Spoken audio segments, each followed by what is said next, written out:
Guys, welcome back. Next day, we are in the process of doing the suspension, and this is the story right now. So these are the K-frames. These are the brackets that I bought from GKTECH. They're the welding brackets, and they reinforce the K-frame.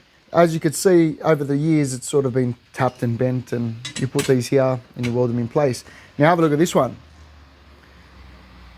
Look how mangled that is. Look at that.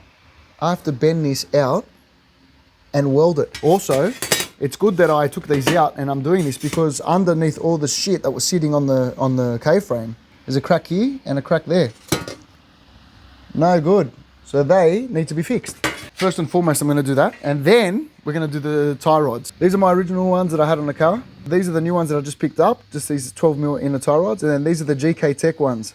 Now, these misalignment tie rods, they come with 3 different sizes. This is the original position of my tie rod, and then I needed to get it almost the same, but also bear in mind that I've got extended lower control arms, I've got offset rack spacers, I've got an RCC, and all this adds extra to, you know, the length, right? Anyway, so if you look at the tie rod, these are exactly the same. Now look at the length difference.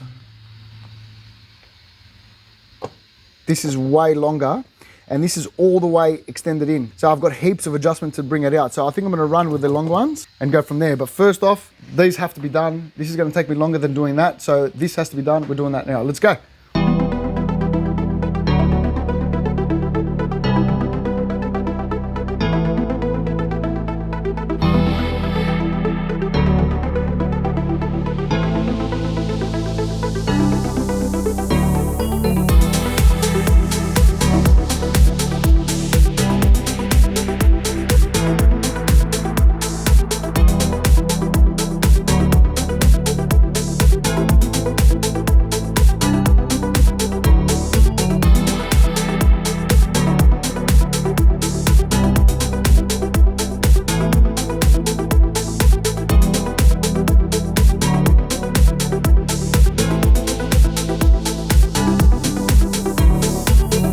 All right, guys, they're nice and dry.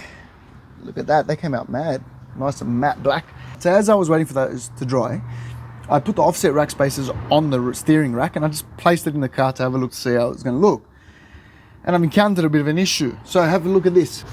This is the offset rack spacer and it's in there and it's facing forward like it's meant to, right? Let's go have a look at the passenger side. And bam! I don't know if you could see that. It's facing up. That should be facing this way. So I've got an issue here. So now I've sent an email to GKTECH to find out what the story is and if it's an issue with the actual spacer or my steering rack. I don't know what's going to happen.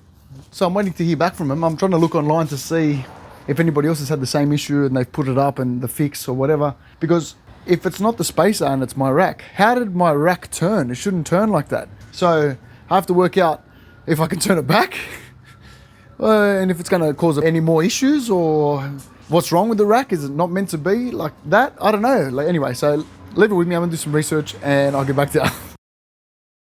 I've worked it out. After doing all this research, sending emails back and forth, going to Google, doing YouTube, checking it all out, seeing what other people have done, reading forums. Okay, I've worked it out. So the steering rack, I was looking at it going, should I pull it apart? Maybe I can turn this somehow, you know, like to get these notches to line up because there's notches here. To get them to line up with the actual rack. So I was looking at, you know, disassembling a power steering rack and I thought to myself, I think I'm taking it a little bit too far right now. Like I haven't got a lot of time. I've only got like 2.5 days. I need to get this done back in the car and put the rest of the suspension in so we can continue getting it ready for Saturday. So I thought I'm not doing that. Maybe in future I'll do it, but not now. So what I'm going to do is I've marked the actual steering rack. I'm just going to notch it both sides. I'm going to cut it with a grinder to notch it out to fit the tabs from the offset rack spacer and we are good to go. And also jumping on the GKTECH website, I was looking at the description and as I was reading, it says here, note that on some steering racks, you will need to notch your steering rack. I could have just looked at that before and I would have done it by now. It would have been done 2 hours ago. Anyway, so now we're doing it now. Let's go.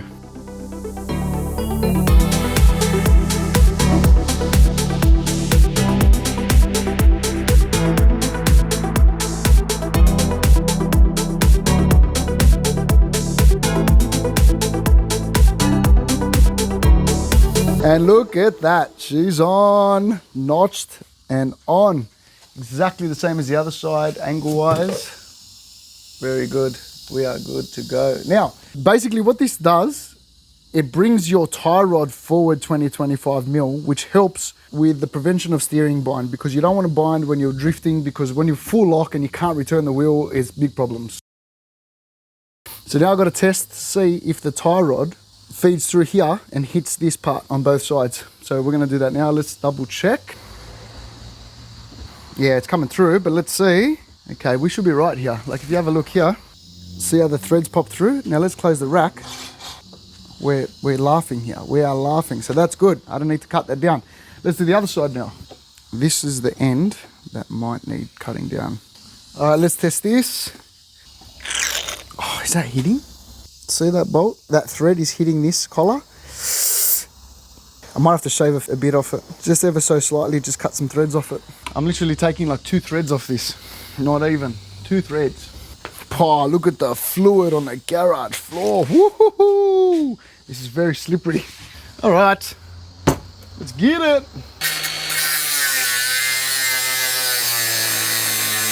We've cut it off. Now I've got to grind it back a little bit just to clean it. Something a bit fine, just to go around to get the sharp edges off. And I think we are fantastic. Let's have a look now. Let's put this back in the rack. We are on. Oh, hectic clearance. Have a look now. Can you see that? Look at the clearance. Heaps of clearance. By the look of it, I may not have needed to cut it. But anyway, I cut it. Who cares? Let's go. On to the next one. That's done. Now we can Loctite them all and then put it in the car. Guys, I got the steering rack back in. I torqued them down corner by corner so it could even out all the way down. Now, with this shaft, okay, the pinion that comes up, to get this back on,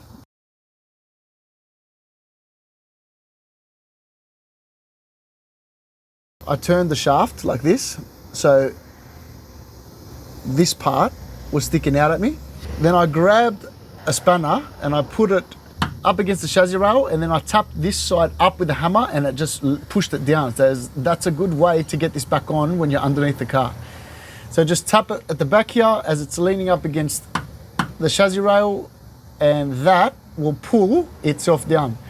So that's a trick for you guys. That's how I got it in. Now to put the bolt on. And we are done with the steering rack. Then it's time to put the rest of the suspension in.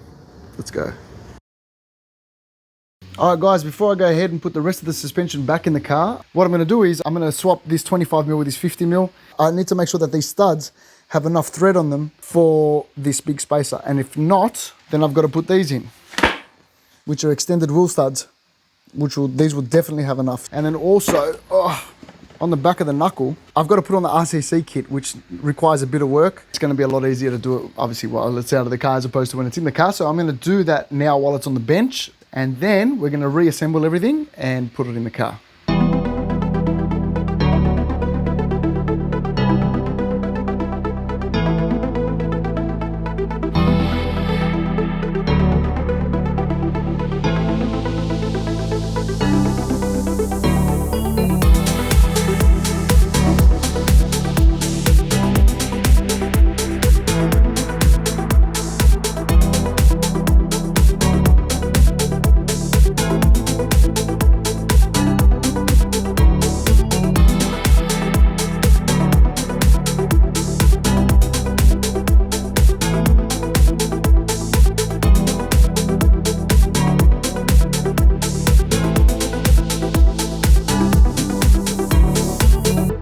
And there we have it, guys. It's all done. How good does that look? And that is how you change your wheel studs and put on your spacers. This is the RCC. So what this does is it helps with bump steer correction. It cambers out the bottom of the rim because it pushes out the knuckle 25 mil. And it helps with basically handling on the car. So I'm looking forward to putting this in. Thanks to GKTECH, they do great installation videos. So I'm just going to check that out and then put it in this knuckle. Then that whole, this whole, oh, I can't even speak. I'm tired, man. It's been a hectic week getting the car ready. yeah, so the RCC helps with handling, and I can't wait to put it in, and I can't wait to test the car out on Saturday and see how it drives. Oh man. All right, let's put this in. Got to get it done.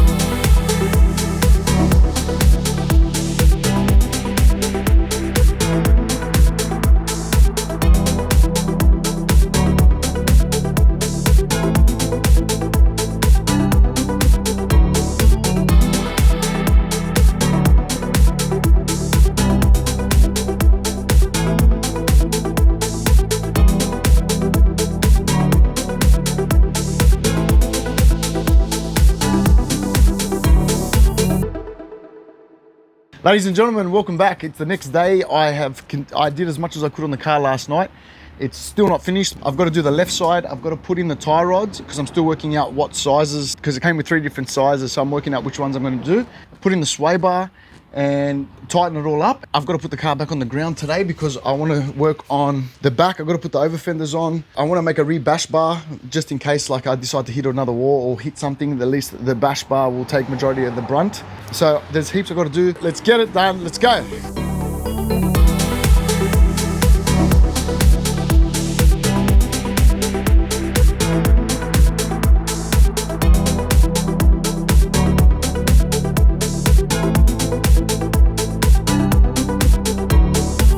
The only thing I need to do now is the tie rods, the high misalignment tie rods, and I'm going to show you that now. But have a look at this.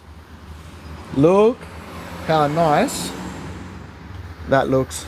The spacer with the extended wheel studs, the RCC connected to the original knuckle, the lower control arms with the traction rod and the sway bar, which was a pain to get in, but I got it back in.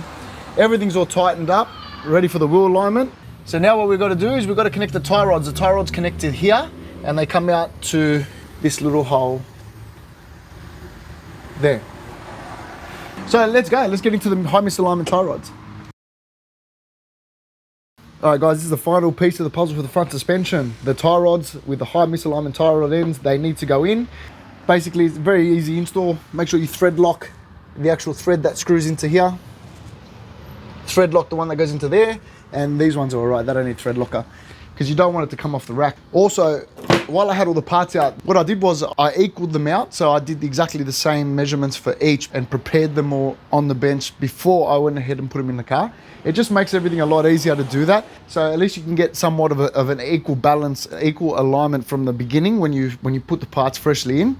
Because if you don't do that and one's longer than the other, one's shorter than the other, whatever have you, when you put it in, it's just your alignment's going to be that whacked. It's going to be so hard to try and get it somewhat straight. So, but if you do it all on the bench, then it's easier to put it in the car and get somewhat of a good foundation prior to getting a wheel alignment. And you definitely need to go get a wheel alignment because you just need a wheel alignment. That's what happens. So let's put these tie rods in and go from there. Let's go.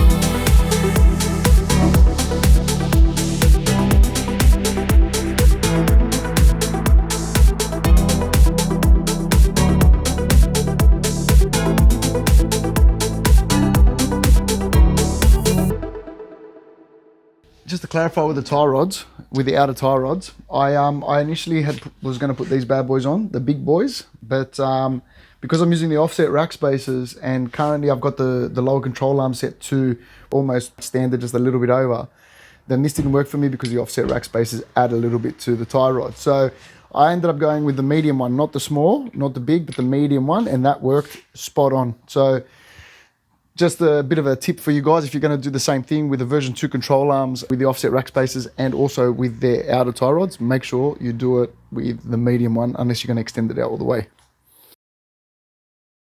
I need to cut the wheel studs because my wheel nuts are not long enough. My rim sits here and the wheel stud screws to about here and there's not enough to tighten the wheel. So what I'm going to do is I'm just going to cut them. The wheel can go on and that is done, completed, and we can put the rim on it, do the other side, and then I can put it down on the ground after I change the oil.